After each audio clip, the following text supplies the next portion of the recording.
Or is Dappy gonna do it? I'm not gonna do it. No, I guess I'm alone. Okay. All by yourself. And no one over there seemed to respond saying that they want to. Well, you're live. Oh, hmm. Um, let me You stop. might not want to be live.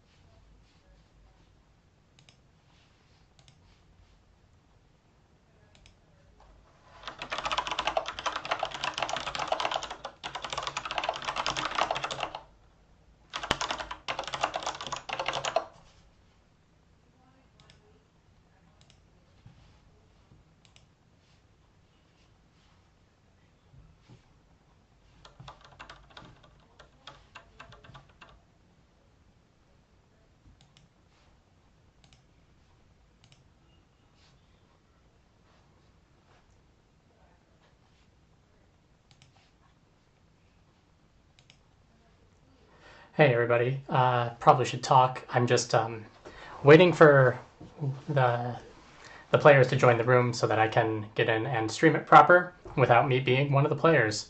Um, be starting in a little bit. Hopefully we can crop this before we set it for live.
All right, here we go, everyone. This is the Fab CTL League match over. Oh, sorry, it looks like Yongji might have left. But this is between the Hyperloops with Yongji and Chad from Team Kitchen Fable. My name is Andy Modell with the Hyperloops, and I will be trying to comment the game.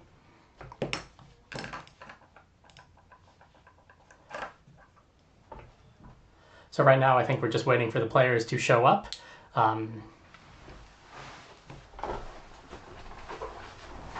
Looks like we have a Lexi from Chad. So Lexi, we don't know if that's going to be an Ice Lexi or a Lightning Lexi. And over here, looks like Yongji is back in the room. And we'll see what he is playing as soon as that flips.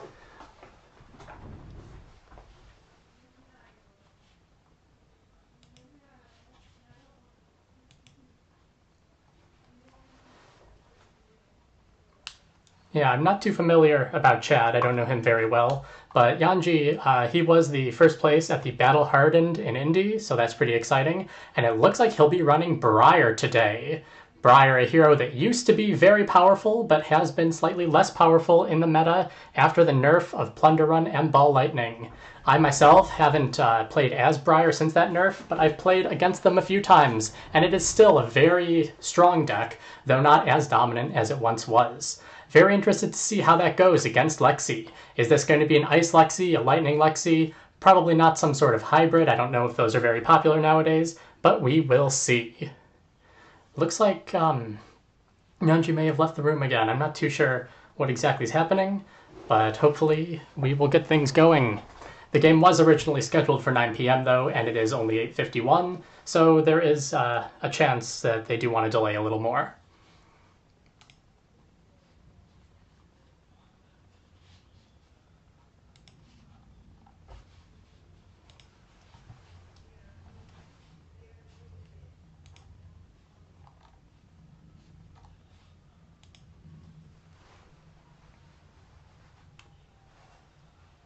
All right, he's back. Hopefully there's not any problem with his internet. That's always the worst when the internet bugs out on you. But let's see. We got a little sideboarding going on over here, some equipment going on over there. Anything is possible.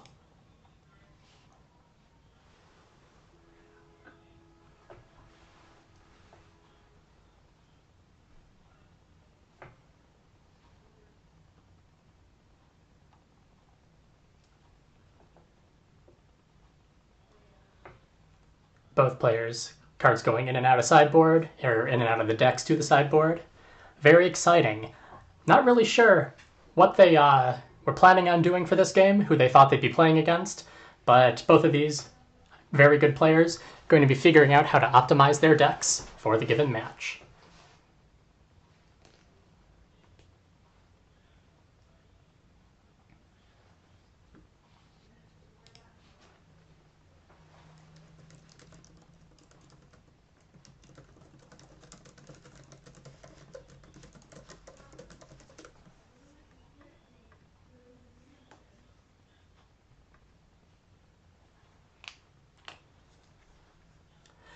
Yeah, it looks like it might actually have been an internet problem over with Yongji. His ping has been going up a little bit, but now it's back down. Hopefully this will be stable enough to run the game. We will find out.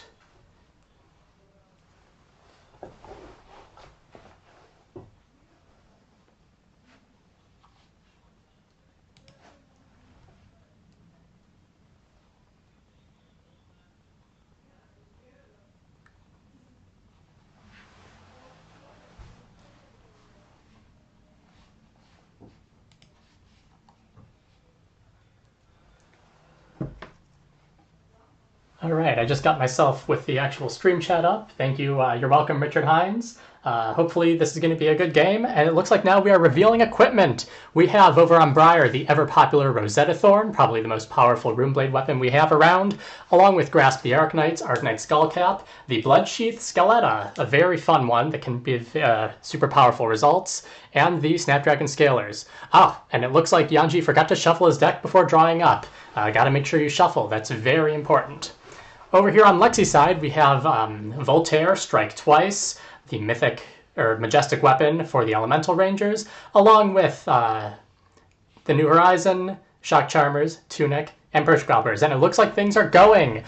Chad over on Lexi choosing to Arsenal a Chilling Ice Vein, and end the turn with another card face down in Arsenal. A very traditional start for Lexi, getting 2 cards in Arsenal right at the beginning.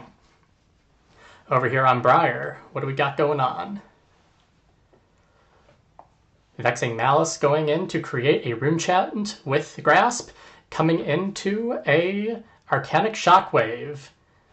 Fusing with Heaven's Claws. Arcanic Shockwave has the Lightning Fusion, which deals 1 arcane damage to the target. So we're going to get 2 arcane damage, 1 from the Rune Chant, 1 from Arcanic Shockwave. And it looks like they are hitting, giving an Embodiment of Earth.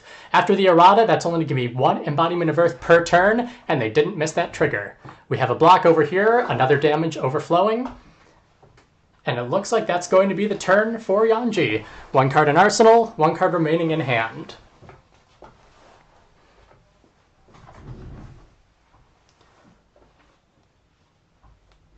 Alright, following a tick on Tunic, we're going to activate we are going to activate Lexi's ability, revealing an ice card to give the Frostbite token. With Ice Lexi and builds like this, you're going to see that move pretty much every turn if things are going right. Starting off with that Frostbite can really hinder a lot of opponents' decks, slow them down, and make it more difficult. Especially when Briar is relying on being able to get off a lot of low-cost cards, like the Arcanic Shockwave we got there, costing 0. This is going to make the plan a bit more difficult. Now, what will Chad be following that up with? Looks like we have Seek and Destroy. This is one of the new cards from Everfest. If the next arrow attack gets +3, and if it hits, they basically lose all of the cards left over. And then we're using that Ice Quake to give the next attack +1. So the arrows that he's coming in, that's coming in for an extra +4. We got a yellow one, so that's 4 + 4, going to be 8 coming in. And it doesn't look like he's fusing, so we aren't getting that extra ability of Chilling Ice Vein. How will Yongji choose to block?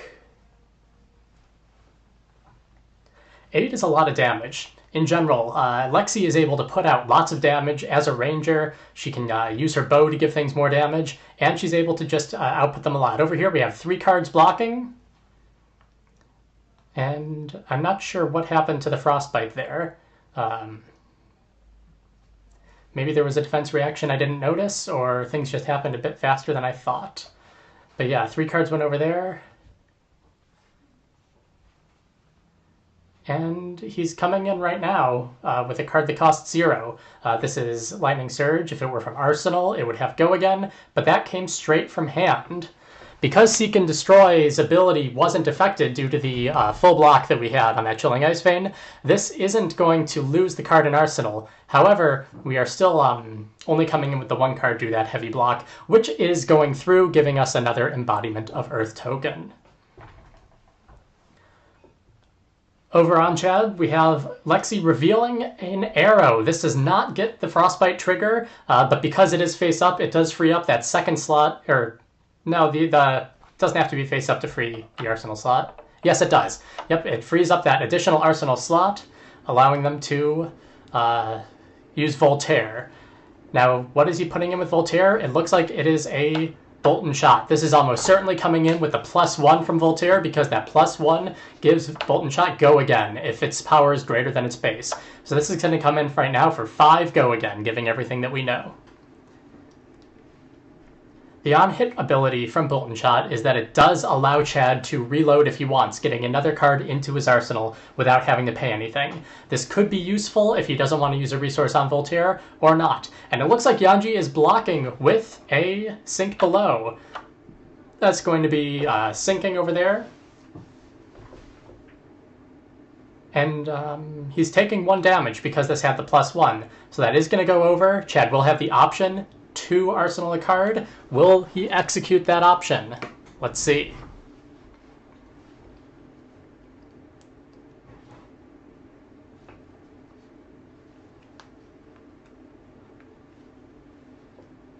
Nope, doesn't look like it. Looks like Chad is just going to be playing that Amulet of Ice. Amulet of Ice, a nice card where you can really pressure your opponent's hand with its instant ability. And following there, we're coming in with that Blizzard Bolt, fusing with a Blizzard.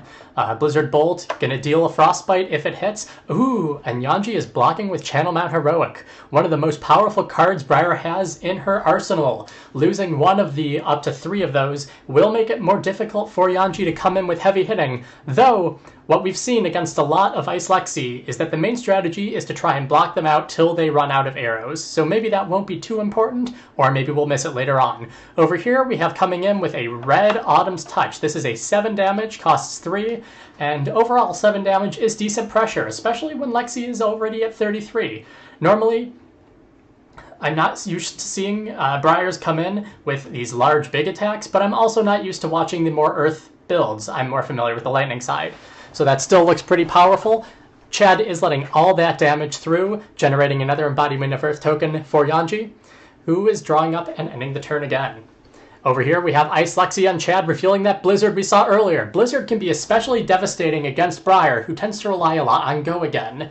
Whether or not that's going to be effective this match, we'll see. I'm not sure how long Chad's going to want to keep that in Arsenal, or if he's going to want to free that up later. Anyway, we're pitching a Frostlock for an Endless Arrows. Ooh, and another Seek and Destroy coming in. So the Endless Arrows is getting 4 plus 3. Whether he gave it Go Again or not, I'm not sure. So that's either 7 or 8. And it looks like we have blocks of 6, and followed by your Rain Razors. That brings that up 2 more, so it's going to be either 9 or 10. Now the on-hit from Endless Arrows is that it goes back to hand, letting it come in again. It's the Endless Arrows. Voltaire striking twice, bringing that back into play. This is coming in almost certainly with the +1 ability, so that'll be coming in for 4 plus 2 plus 1. That's going to be an 8. We have a block. Ooh, maybe with the Arcanic Shockwave? Yes, a block of 3, taking the additional 4. Oh, so that was only coming in for 7. Oh no, yes, that came in for 7, because Embodiment of Earth only affects the non-attack actions. Alright, a pretty effective turn over on Lexi, bringing down Yonji's health to 33. Yongji just taking some time to check what is in that graveyard, while Chad is drawing up at the end of turn. Alright, beginning of turn, the embodiment of Earth goes away, and we will be coming in over here with the Pulse of Candlehold. This is the reason he was checking out that graveyard, because it does let him put 2 cards from his graveyard onto his deck. So we're getting that Channel Mount Heroic back, a card that I was wondering, how safe it was to get rid of. Not a problem. It's going right on top of the deck, along with that Lightning Surge from earlier. And that's going to be it for Yongji's turn. Not too exciting, but... Ooh, Tabletop Simulator, registering the face-up cards almost as a different deck. Gonna put those face down to make it work so that we can end the turn and get that on the bottom. Alright, over here on Chad's side. Now he still has this Amulet of Ice, which whenever he wants, can basically force Yongji to either discard a card or pay 2 resources if he's Ice Fused. That can be a very effective and chilling ability, if I do make the pun. Now, what's he going over here? Pitching for a Channel Lake Frigid. Ooh, the other really effective channel card from Tales of Aria. This is going to make all of the abilities and actions that Yongji plays cost an additional resource, and that adds up. Now we have over here the Sleep Dart. If this hits, it basically negates all of the text on the opposing hero for their next turn. So if Sleep Dart hits, then Briar would not be generating any Embodiment of Lightning or Embodiment of Earth tokens on the next turn. Other than that, this is coming in for either 5 or 6 damage. We'll see how Yongji chooses to block. Now, if Yongji wanted to play a defense reaction, Channel Lake Frigid would make that more expensive.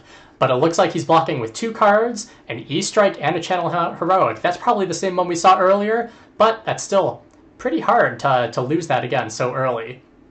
Not sure what else he has in his hand, but hopefully it was the correct play for him. Because Chad had a nice card over there, Channel Lake Frigid stays wrong, and it looks like Yongji is just choosing to Arsenal and pass on his turn. Nothing too exciting going here. Back over to Chad. Will he be flipping up another card with Lexi's ability at the beginning of his turn? After the Tunic trigger, of course. Yes, he is. Here we have, is that the 3rd Seek and Destroy? It is the 3rd Seek and Destroy. So that'll be the last one of those that we have to worry about. Sorry, that Yongji has to worry about. Bringing his next arrow up to 3 more, 3 more power, and if it hits, there goes Yonji's hand and arsenal at the end of Yonji's next turn. You either use it all or you lose it all. Or you just block out whatever the next arrow is going to be. And that arrow coming in from Voltaire will be a Chilling Ice Vein. This is a red one coming in for 5, 6, 7, 8 from Seek and Destroy, and it is fused. So this also might have +1 from Voltaire. I don't have their audio feed, so I'm not sure. What this means is that if it hits, it's going to cause a discard or pay 1 resource effect, effectively narrowing down Yonji's hand. If it's the difference between blocking with 3 cards and getting hit, or blocking with 4 cards, you're going to want to block with that 4 card unless you really want to pitch it and save it for later. Let's see what Yongji chooses to do.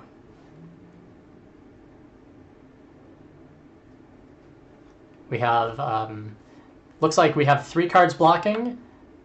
Autumn's Touch, Vexing Malice, and Grasp. That's going to be a block of 8 right there. Probably a full block, unless Chad has some last-minute triggers or abilities. Nope, that resolved, and we're coming in with Winter's Bite. That same effect that if Chilling Ice Vein hit. It's either pitch 1 or discard a card, causing Yongji to discard a Snatch. Alright. Over here on Yonji's turn with Briar. What are he going to be doing? Ooh, from Arsenal, we have that Lightning Surge. When it comes from Arsenal, Lightning Surge gets go again. So this will let Yongji either Arsenal that remaining card in his hand, or come in with his sword for 2, following the hitting of Lightning Surge. Unless Chad chooses to play that Blizzard. An option that he has if he wants to get it out of his arsenal, though I don't know if this is going to be the most effective time to remove that go again. There are potential times in the future where that go again will be especially effective.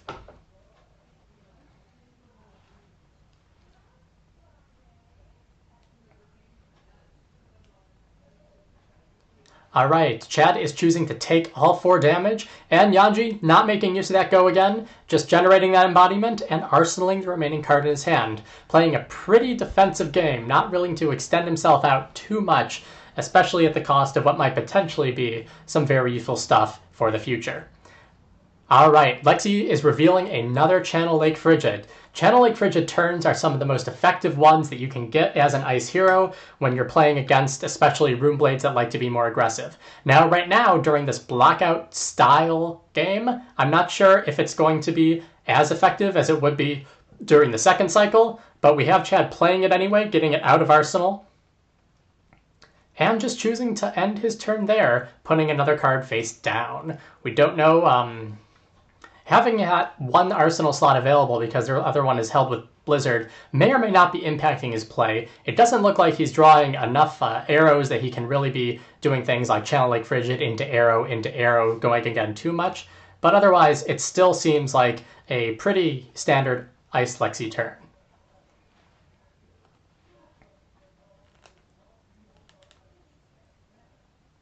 All right. Not sure if any discussion is going on there.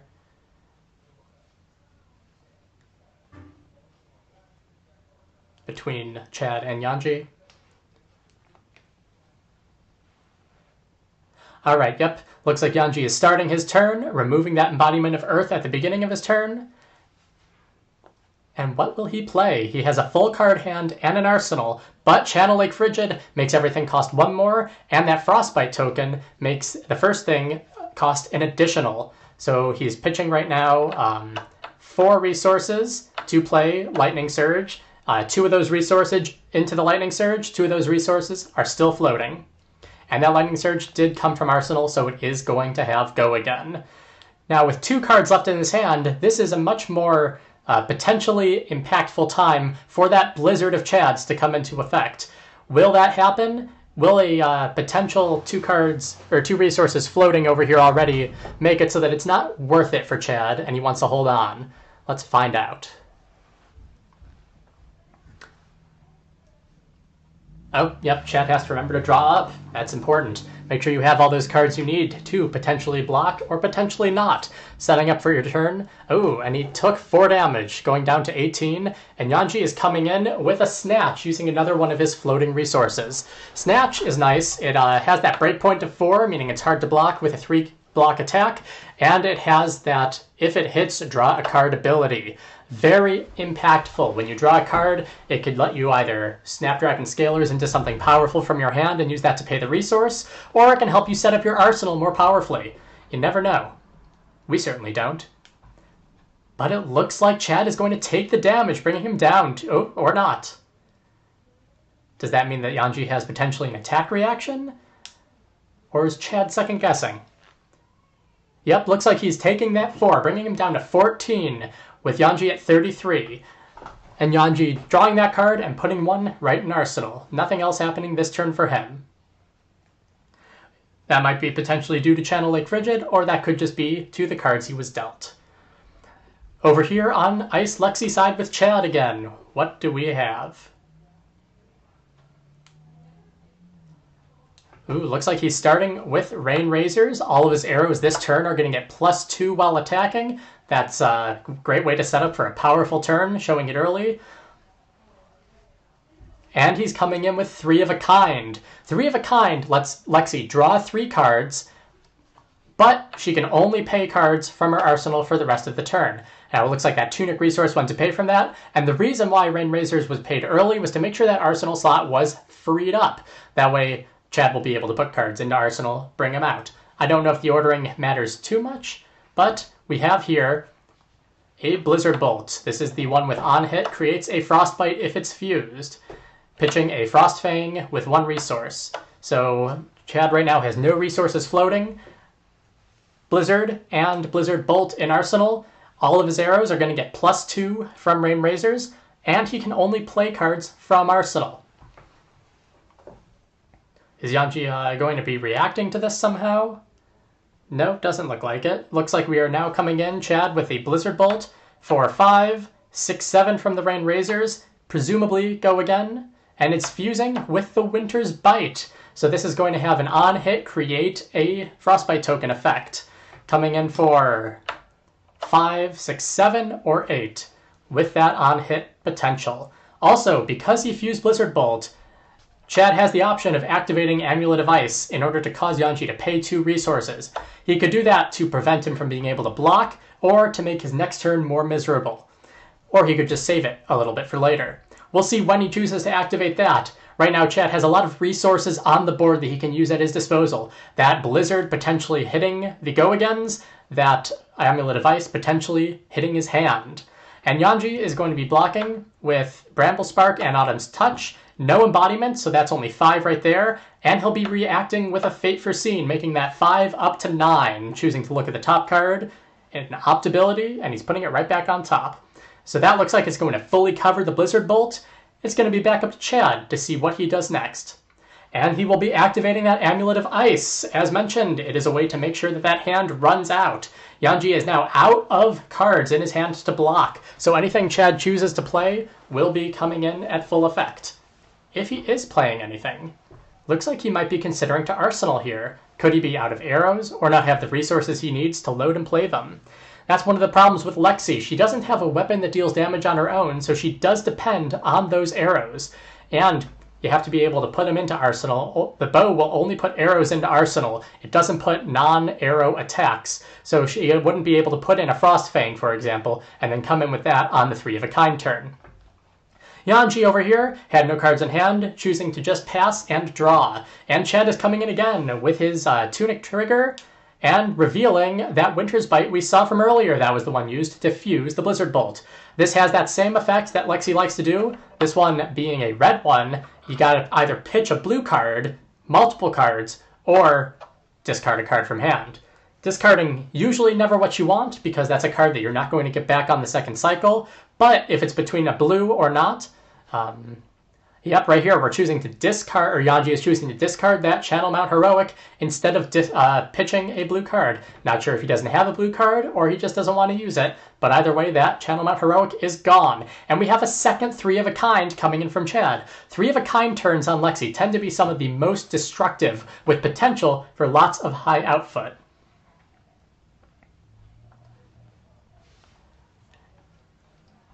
And what will he be doing now with this 5-card hand? Activating Voltaire to put in a Chilling Ice Vein. Playing that Chilling Ice Vein, this is a red one coming in for 5 or 6 with Go Again.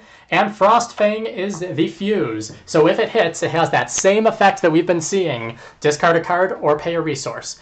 The nice thing about some of Lexi's arrows is that they actually impact all of the attacks that you have, not just this arrow. So Chilling Ice Vein itself has that, but if Chad plays another arrow, that will also have the effect to discard or pay a resource if it hits.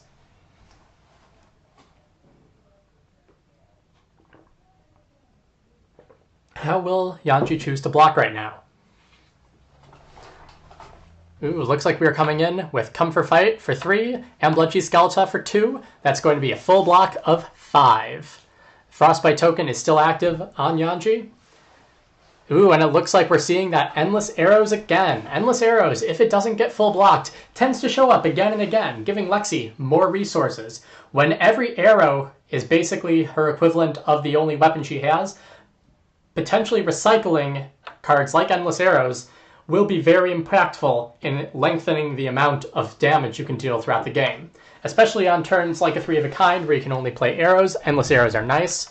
Over here we have a block with Oath the Arknight.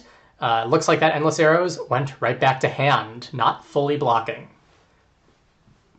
So that's the end of 3 of a kind turn number 2. 3 of a kind being 3 of a kind. We have one more that we might see, but that won't be this turn. Over on Yongji's side, he appears to be passing again, going back up to his full hand. We don't know what's in his arsenal. We don't know what's in his hand. But we're still sitting at a life differential, 31 to 14. That's pretty significant for this style of the game. Normally, when Ice Lexi is playing up against a Runeblade, they tend to have that life advantage. So the fact that Yongji can be up as much as he is right now is significant. Chad over here activating Lexi to give a Frostbite token, revealing and then playing Weave Ice. Weave Ice has the potential to give an arrow Dominate. Dominate being a very effective way to get through a blockout strategy. And what do we have here? We have Voltaire bringing down those Endless Arrows. We knew they were coming back sometime. Endless Arrows is coming in, not fused, and also not an Ice or Elemental attack, so Weave Ice will not affect Endless Arrows. This is just coming in for, likely, 4 Go Again, or 5 if he didn't choose Go Again. But chances are he chose Go Again after playing that Weave Ice. We have a block with a Sink Below, pitching a Force of Nature. That's going to be 2 resources still floating, pitching for the Frostbite token. And here we go. We have that Ice attack. It's Frostfang. It has that ability, discard a card unless they pay 2 resources. But because it wasn't fused, it does not have Dominate. It's just coming in for 5, 6, 7, 8 from Weave Ice. 8 damage, still significant. And it looks like those resources floating are the resources paid. Now, Yongji chose not to block with his whole hand. Maybe that means he's got something fun coming in here. Over here in chat, I see there are a few errors that some people are pointing out. Sadly, I do not have the capacity to call all of those out while still trying to comment. Maybe next time we will have a buddy here helping me out. Anyway, what do we have from Yongji? We have Bramble Spark. The next attack he's going to do will deal 1 arcane damage, and if this was fused, which it didn't look like it, it would give +3. And then over here we have Lightning Surge, which must have come from Arsenal to get the Go Again. Let's see how Chad chooses to block. Lightning Surges have been pretty effective for Yongji so far. They've all gotten through without any damage blocked, and Chad is down at 14. In general, don't want to get too low. But we will find out how Chad does. 23 to 14, a much smaller gap than we had last turn. Over here it's less than 10 damage, and with the potential for Lexi to get big arrows dominated, there is a chance that he can get Yongji down more. On the other hand, Yongji hasn't been dealing too much attacking, he has been blocking out mostly. And we've seen at least 2 Channel Mount Heroics go to the discard pile already. So if he is saving up for a big turn, we will see that later. If not, we'll just see how we can do over here, fatiguing Lexi. Right now, we have Chad with 29 cards left in his deck, Yongji with 37 cards. So 29 cards can lead for a game that's not quite over, but half the deck out of the deck with more than half his life left on Yongji could be an indicator for how things are to come. Chad taking his time, choosing to block with a Blizzard Bolt. That's only going to block 3. The arcane damage from Bramble Spark going through, and... oh, so that must have been a fused Bramble Spark. I missed the fuse, giving that +3 to the Lightning Surge, bringing Chad down to 9. Coming in Chad now with a Rain Razors. So that's the 3rd Rain Razors and the 3rd 3 of a kind. These 2 potentially devastating. Last time, I don't think it was as powerful as it could. Lexi really relies on these turns not to whiff to win games. These are really the way that they get their big impact. And here we're seeing a nice blue pitch and a Chilling Ice Vein coming in. Will it be fused? It is. It's fused with a blue Winter's Bite. So this is going to be coming in for 4, 5, 6 from the Rain Razors, and probably Go Again from Voltaire. How will Yongji choose to block? 6 damage coming through because it was fused. If it hits, Yongji will have to either discard a card or pay 1 resource for everything hit this turn.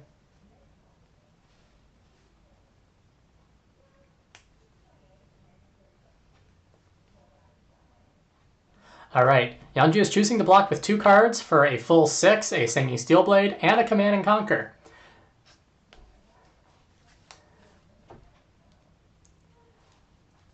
And Chad coming in with the Blizzard Bolt, fusing with a Weave Ice. That Weave Ice almost certainly going into his arsenal after this turn, going to be another Frostbite in the future.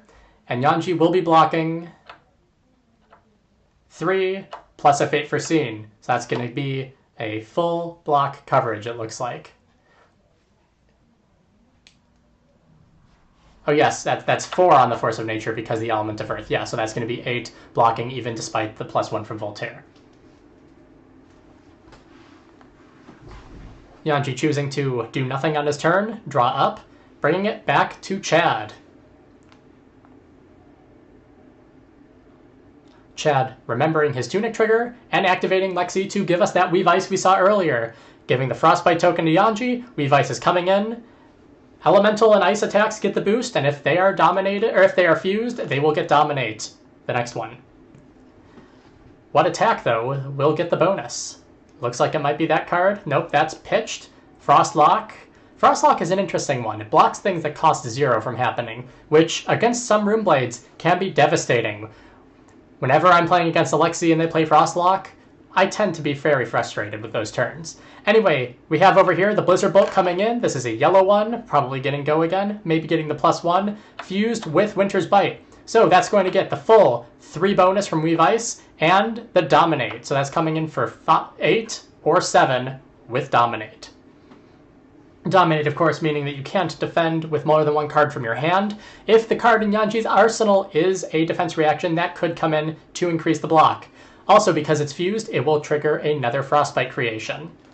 Yongji right now blocking with a Heaven's Claw. That's going to block for 3, yellow elemental card.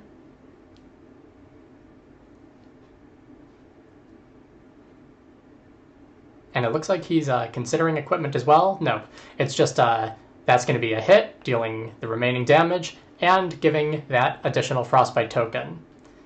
Chad putting into his arsenal Sleep Dart and coming in with the Sleep Dart. This one will not be affected by the Weave Ice, but because Blizzard Bolt is fused, if Sleep Dart hits, it will generate another Frostbite token.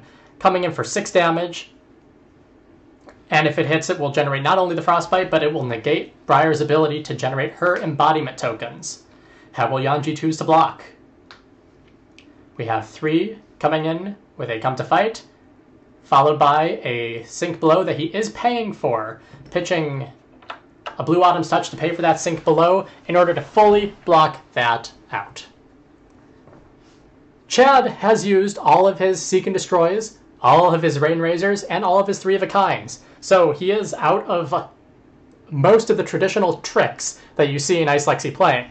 We're probably only going to be seeing 4 of his cards coming in each turn without too many surprising boosts. Still, some of the ice cards, like Weave Ice, can lead for damage leaking through with Dominate, and the discard effects from cards like this Winter's Bite can make it very annoying for Chad's opponent, Yongji, to keep cards in his hand and get the aggression that he will eventually need to win. We have another Frostlock going to the bottom to arsenal and play a Chilling Ice Vein fusing with Pulse of Volthaven.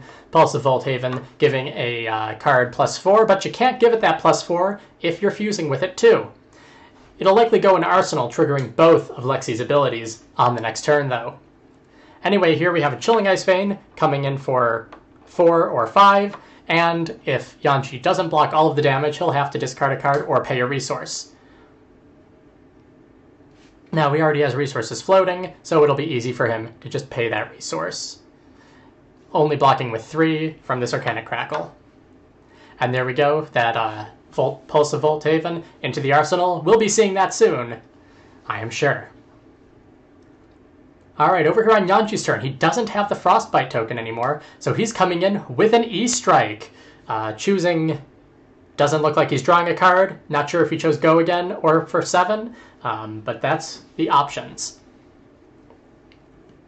E-Strike, such a fun card. It has so many options, it's a Bud Curve, and it looks like he must have, or he might have chosen Go again. If not, it looks like Chad is preventing that Go again with Blizzard, whether it exists or not.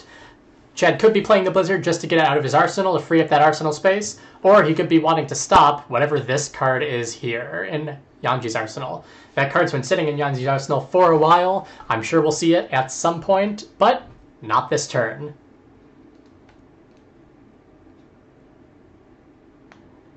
Anyway, in addition to Blizzard, Chad is going to be blocking something, it looks like. Let's see how much he blocks for. Blocking with a Sleep Dart. This is going to be that 3rd Sleep Dart. We already saw the other 2. And it looks like that was an E-Strike for 7, because 4 damage brought from 9 to 5. My work hours in his life total. And here we have that Pulse of Volthaven going up, providing the Frostbite, and giving Chad's next attack, Go Again, meaning that whatever he plays with Voltaire will likely come with +1. And it's the Endless Arrows. Now, he didn't use the Pulse of Volthaven on the Endless Arrows because it not being an elemental or ice or lightning attack, it isn't impacted. But we still have that coming in for 5, I'm sorry, because of Voltaire's ability. And we only have what looks like a block of 4. Maybe he did choose Go Again. Could be, I guess. Well, I guess if that didn't leak any damage, he must have. And we have the Bolton Shot coming in. That must have that +1 coming in for 5, with the option to reload, though no cards left in Chad's hand, there will be nothing reloaded. And we have a block here for 3, with 2 hitting. Grasp's getting its second token. That one's out of commission for a while, though it could still be used to generate Rune Chants if Yongji desires. And it looks like Yongji will be coming in with a Command and Conquer. This is especially devastating because it can potentially get rid of that Pulse of Volthaven. Now, if Chad had 2 cards in Arsenal, it'd be even more devastating, but still, the +4 bonus from Pulse of Volthaven can make a card that was already dealing damage deal a lot more, especially if he has something like a Weave Ice to give it Dominate. Or it could just give one of those effects that Yongji wants to block even more incentive to block higher. Command and Conquer also cannot be blocked by defense reactions. I haven't seen a lot of defense reactions coming over from Chad's side, so I'm not sure if that's a consideration. Chad does have some equipment that can block. His Perch Grapplers are still blocking for 2. His New Horizons blocking for 2, though that would also destroy his arsenal. And he has Tunic, which has the resource on it. So I don't think he's probably ready to block with all those equipment yet, but he would need to block with 2 cards if he wanted to prevent that Command and Conquer from destroying the Pulse of Volthaven.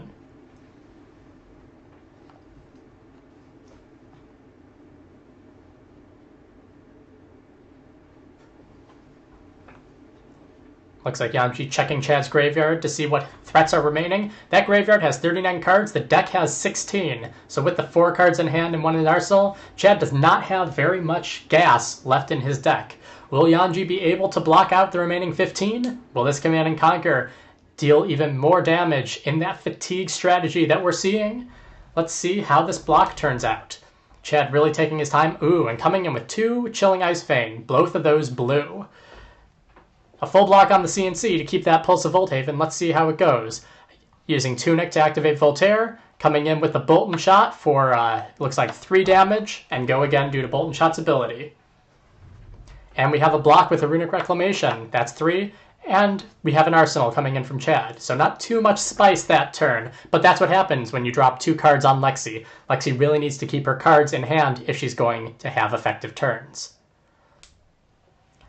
Yongji over here coming in with another Command and Conquer. This time Lexi has 2 cards in arsenal. If she takes this damage, she will lose both of them. Command and Conquer destroys all cards in arsenal. So Chad is almost certainly going to be fully blocking this, unless he really doesn't care about those set cards.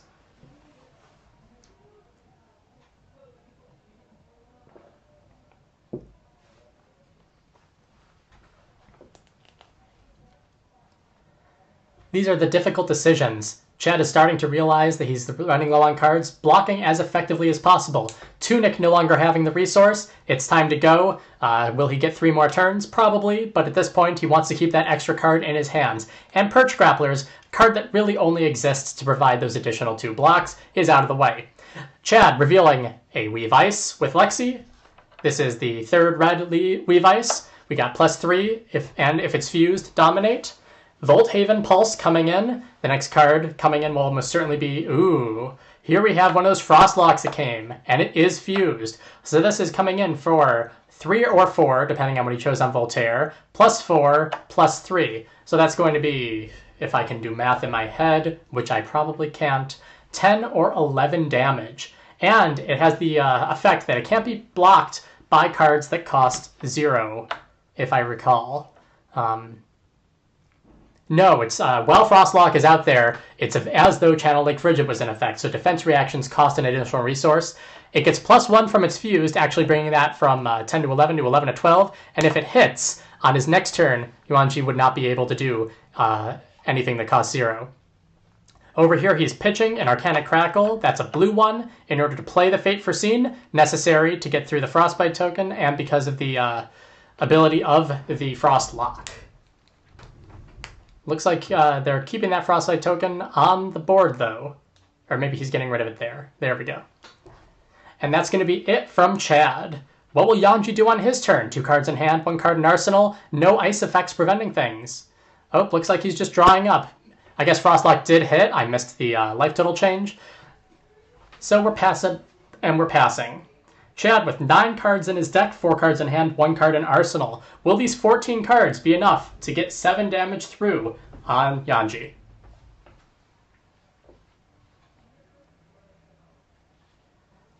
Chad taking his time, making sure he knows exactly what he has. Double checking that arsenal card. Probably an arrow because he's choosing not to flip it right away, so it's probably not an ice card. Or maybe he's just really taking his time to make sure he knows exactly what he has so he can sequence everything correctly.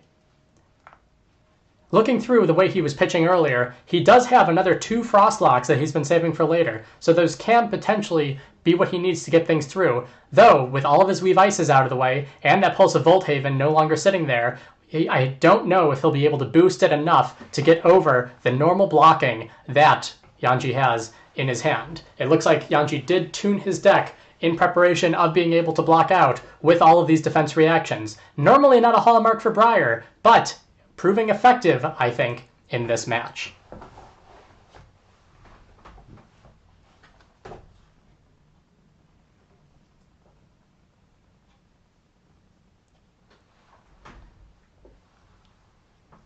All right, looks like Chad is getting ready to make a move.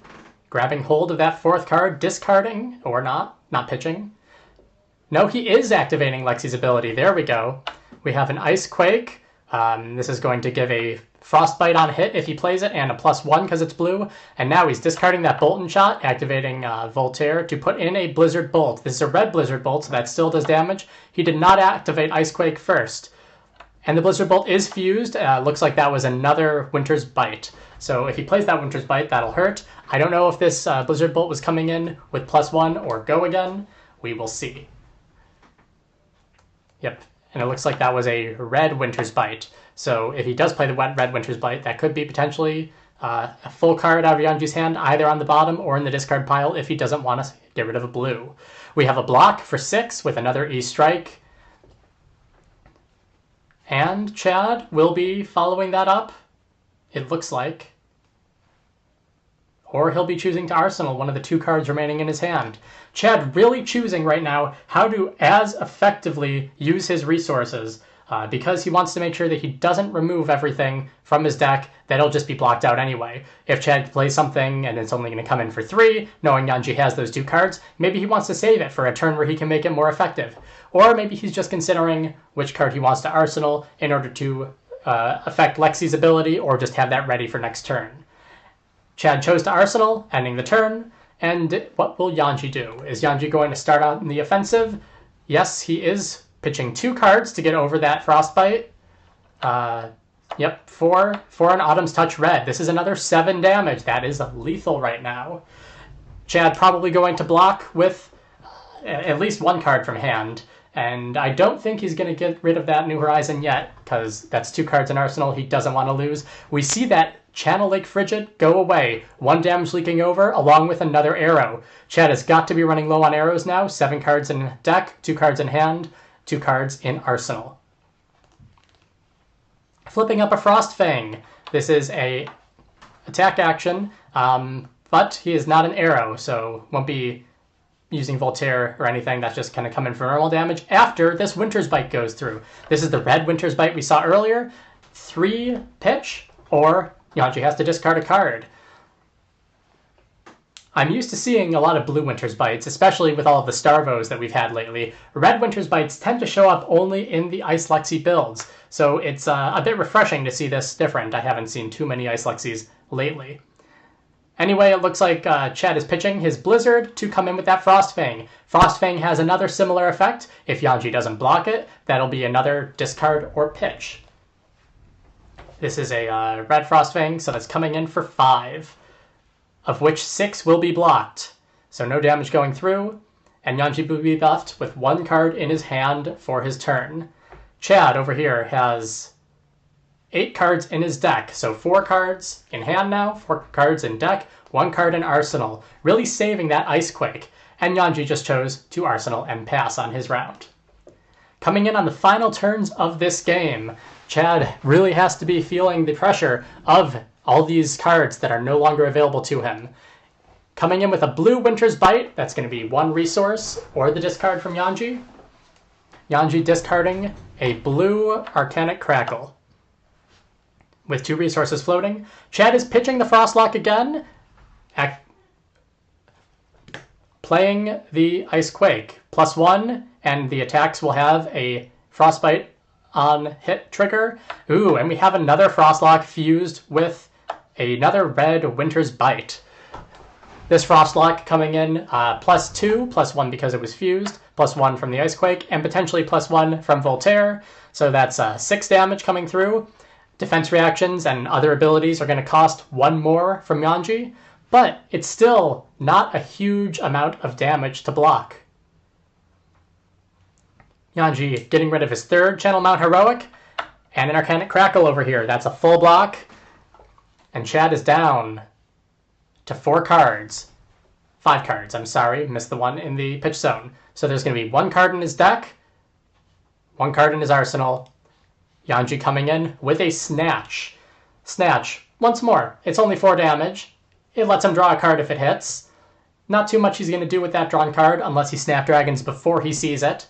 But Chad has 4 life left. If Snatch hits, that's going to be lethal. So Chad is choosing to block with his Chilling Ice Vein, letting 1 damage through. Ooh. And Yongji is thinking, does he want to activate that Snapdragons? Doesn't look like it. Looks like he's just going to draw the 1 card and end his turn, drawing back up to his Intellect.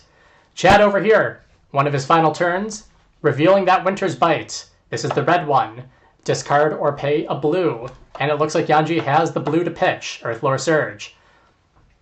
Pitching the Blizzard again, Chad is putting in the Bolton Shot and playing the Bolton Shot, probably with +1, so that's going to come in for 3 and go again. 3, once more, not a big number. Most of the cards in Yongji's deck block for at least 3. I'm not going to call it a desperation play, but Chad is running low on options. Still, with 2 resources floating and 1 card in hand, he could be following this up with something big, but I don't think he has too much left in his, I'm not going to say arsenal because his arsenal's empty, but in his repertoire. Oh, and it looks like that last card is going to just be an Amulet of Ice. Yongji choosing to let that hit. Maybe he has something in his hand that will prove to end the game. Let's find out. Yongji immediately coming in with a Bramble Spark from Arsenal, fusing with an Earthlore Surge. His next attack is going to get the +3, and it's going to deal an arcane damage. And it looks like he is playing the Earthlore Surge, giving his next attack +3. Yeah, and that's using all the resources from Force of Nature on the Frostbite. So this Snatch is coming in for +3, plus another 3, and 4. We have a Blizzard here, preventing the Go Again from the Embodiment of Lightning. Doesn't look like that's enough. It looks like Chad has resigned all of his cards to the discard, and that's the game. Looks like this game is going to Yongji on Briar, beating Chad on Lexi. Thank you everybody for watching. It's been a good game, and this once again has been Andy Modell with the Hyperloops, looking to narrate more games in the future. If you like this, please check out my YouTube channel in the description of here. I'm going to be putting future Flesh and Blood content over there. And if you like backpacks, I also have a channel where I review backpacks. Thank you all very much for watching again, and we hope to see you potentially on Sunday, where we have another game in the Fab Team League. Goodbye, everybody. Have a good evening.